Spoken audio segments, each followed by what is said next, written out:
So I'm just going to set Richard up in our, excuse me, our standing setup. So first of all, I want you to take your heels out, toes, heels out, toes out. Just do as you're told. That's it. A little bit narrower, so we want them just sitting under the hips. And we're kind of working on a joint by joint approach. Then we want to come to the knees and soften the knees. We're trying to bring the pelvis in neutral, so tilting the pelvis in both directions and finding the center.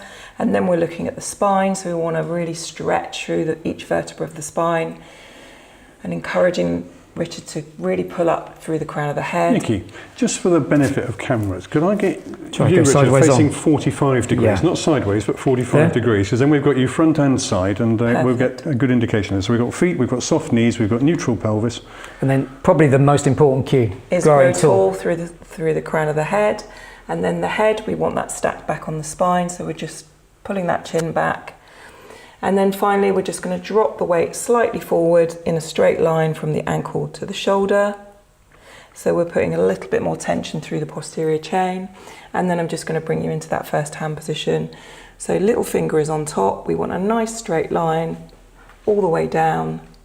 And then we're going to create tension out through the fingertips, as if we're being pulled east to west. And what we want here is a bit of tension through the arms, but mostly tension kind of round here through the lats. And is this angle critical, the angle of the arms, or somewhere 30 to 45? What we want is the arms in line with the body, really. Yeah. So he's just picked them up from the sides, and now he's creating tension. And that will help, because a lot of clients have a lot of tension through the shoulders, and when they breathe, that will become apparent. Their shoulders start to rise and fall. And then I just want you to do 3 breaths and a breath hold. So again, these are our lateral breaths. We're inhaling for 2, exhaling for 4, encouraging that lateral movement of the rib cage. And then on this final breath, full breath out. Hold the breath and relax the tension at the ribs. So there we're creating a vacuum, we're keeping in our nice posture, and rest.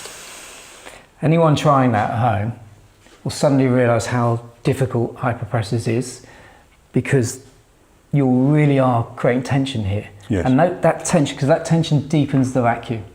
So that tension, and also it's really good for toning the arms as well. So you've got several hand postures, for example, in standing, 2, 3, 4.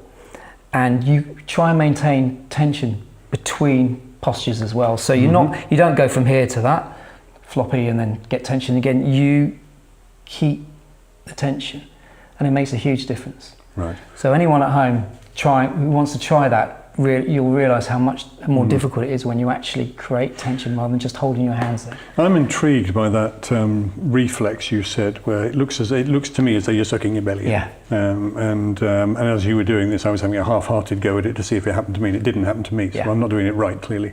So I need some further training.